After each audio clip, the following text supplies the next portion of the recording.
নমস্কার, আমি আচার্য অনুপ শাস্ত্রী। আজ আমি আপনাদের সামনে এসেছি আগামী অগাস্ট মাস মিথুন রাশির জাতক বা জাতিকাদের কেমন যাবে সেই বিষয়ে একটু আলোচনা করার জন্য। এর আগে আমি এই চ্যানেলে জুলাই মাস কেমন যাবে সেই বিষয়ে আলোচনা করেছিলাম এবং সেই আলোচনা শুনে বা এই চ্যানেলে দেখে আমার প্রচুর গুণমুগ্ধ শ্রোতা তারা ফোন করে অথবা আমার সাথে আমার চেম্বারে দেখা করে তাদের সমস্যার সমাধান সম্পর্কে জেনে নিয়েছেন। তাই আমি প্রথমেই আমার সকল শ্রোতা বন্ধুকে ধন্যবাদ জানাচ্ছি। মিথুন রাশির অগাস্ট মাসের গ্রহস্থিতি এরকম থাকবে। রাশিতে চন্দ্র, দ্বিতীয় রবি, তৃতীয় বুধ ও শুক্র, চতুর্থে কেতু, পঞ্চম, ষষ্ঠ, সপ্তম এবং অষ্টমে কোনো গ্রহ নেই, নবমে শনিদেব, দশমে রাহু, একাদশে কোনো গ্রহ নেই, দ্বাদশে মঙ্গল ও বৃহস্পতি। অগাস্ট মাসে যারা মিথুন রাশির জাতক অথবা জাতিকা তাদের শরীর স্বাস্থ্যের বিষয়ে দু একটি কথা বলি। এই মাসের প্রথম দিকে সামান্য সর্দি কাশি বা শ্লেষ্মাজনিত কোনো অসুখে কিছুটা অস্বস্তি বোধ করবেন, তবে এই অস্বস্তি মাসের প্রথম সপ্তাহেই কিন্তু দূরীভূত হবে, অর্থাৎ চলে যাবে। এবার বলি মিথুন রাশির জাতক জাতিকা তাদের এই মাসে আয় ব্যয়ের পরিস্থিতি কিরম থাকবে।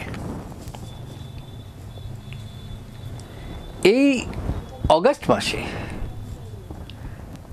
আপনার আয় কিছুটা বিঘ্ন হলেও ব্যয় হ্রাস কারণে আর্থিক সচ্ছলতা বজায় থাকবে, অর্থাৎ আপনার হয়তো আয় আপনার আশানুরূপ হবে না, অথবা আপনি যতটা আশা করছেন ততটা হলো না। সেক্ষেত্রে আপনি ব্যয় খানিকটা কমিয়ে আপনার সঞ্চয়ের দিকটা ভাবতে পারেন। এবার আসি কর্ম বা কর্মক্ষেত্র। যারা চাকরিজীবী তাদের যদি কর্মক্ষেত্রে কোনো ডিস্টারবেন্স বা কোনো অসুবিধা যদি বোধ করেন, সেক্ষেত্রে বিতর্ক এড়িয়ে চলবেন, এটাই আপনাদের জন্য ভালো হবে।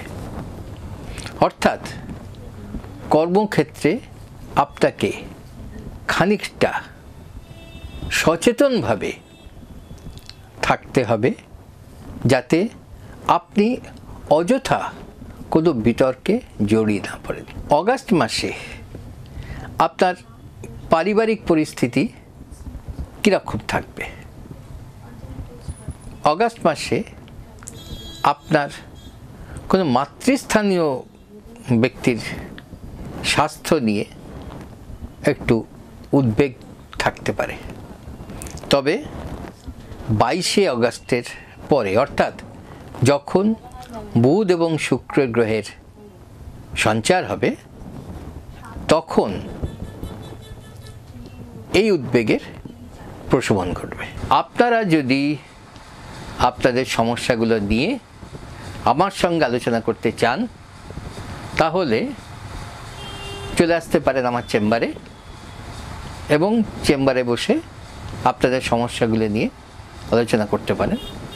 আমাকে পাবেন দত্ত জুয়েলার্স, নুঙ্গি মোড়, পার বাংলা, প্রতি মঙ্গলবার ও শনিবার বিকেল 4টে থেকে 7টা পর্যন্ত। স্ক্রিনে যে মোবাইল নাম্বারটা আছে সেই নম্বরে ফোন করে অগ্রিম বুকিং করে নিলে আপনাদের সময় সাশ্রয় হবে। নমস্কার।